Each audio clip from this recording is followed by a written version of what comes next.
Le groupe Senimo vous propose des terrains de 300 mètres carrés, idéalement situés à Warang, à moins de 60 mètres de la route Nianing-Bourg et à seulement 200 mètres de la plage et à 100 mètres de la lagune de Warang.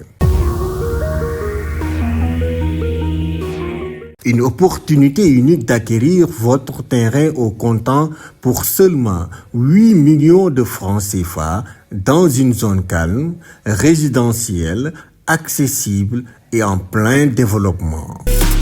mbokk yi Senimo moo leen di jaay ay terrain yu 300 mètres carrés yu nekkee ci douane Warang ci 60 mètres tali bi jëm Nianing Mbour waaye tamit ci 200 mètres plage bi ak 100 mètres lagune bu Warang. mu nekk opportunité bu am solo nga am sa terrain ci 8 millions de francs CFA ci zone bu calme résidentielle accessible waaye tamit am développement bu baax kon nag gaaw ci leen gaaw ak Senimo sa terrain nga am ko ci lu gaaw.